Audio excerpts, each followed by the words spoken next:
커다란 소독 가방을 메고 홍대 거리 곳곳을 소독하는 남성. 방역업체 직원이 아닌 여행업체 대표입니다.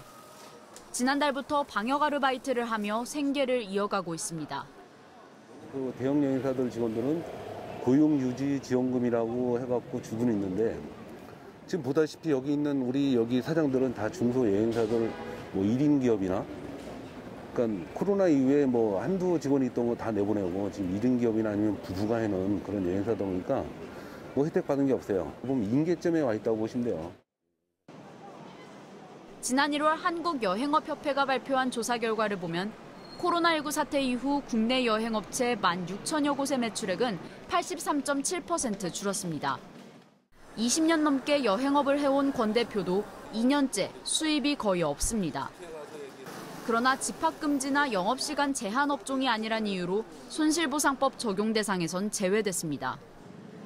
우리같이 여행은 집합 불가 업종은 어떻게 보면 다리를 끊어놓고 가지도 못하게 해놓고 니네 행정명령 대상이 아니라고 하면은 정말 우리 입장에서는 화가 나는 거죠, 이게. 결국. 자영업자들은 정부가 코로나19 피해 조사를 제대로 하지 않고 손실보상 기준을 마련했다고 반발합니다. 여행업, 숙박업, 그리고 이제 공연업, 화해업이라든지 이제 여러 가지 이제 그 산업군들이 있거든요. 어느 업종이 얼마만큼 피해를 입었는지를 통해서 손실보상이 이루어져야 하는데 피해 조사를 먼저 조사한 것이 아니다 보니까. 손실보상법에 따라 지난 3분기 손실액을 지급받게 된 자영업자들 사이에서도 볼멘 소리가 나옵니다. 손실액의 80%만 주는데 영업 제한이 완전히 풀리지 않은 지금 상황에선 임대료를 내거나 대출금을 갚는 데 쓰기도 부족합니다. 아예 매출도 없고 생활비는 생활비대로 또 없기 때문에 전부 다 대출로 연명을 했고요. 왜 자영업자들은 피해 인정률이라는 갑자기 생소한 개념을 들고 나서 그런 개념을 왜 80% 0.8을 곱해가지고 오히려 그 손실보상액을 이렇게 깎는지 그 부분은 도무지 이해를 할 수가 없습니다.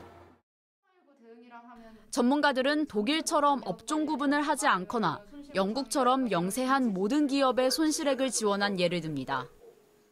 선별하기까지 너무 시간이 오래 걸리고 그러면 지원까지 기간이 너무 길어지니까 좀 늦은 부분이 있는 것 같아요. 손실보상이라는 게 지금 7월부터 적용이 됐는데 사실 그 전에도 3차 유행이 있었던 겨울에나 이럴 때 굉장히 큰 손해들이 발생을 했는데 그런 부분들은 손실보상이 아니라 이제 회복자금 이렇게 해서 일정 부분만 아주 소액만 지급을 했기 때문에.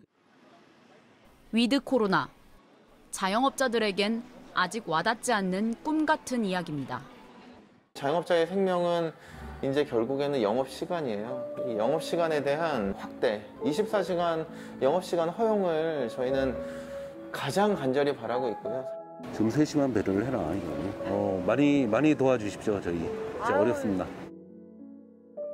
TBS 백창은입니다.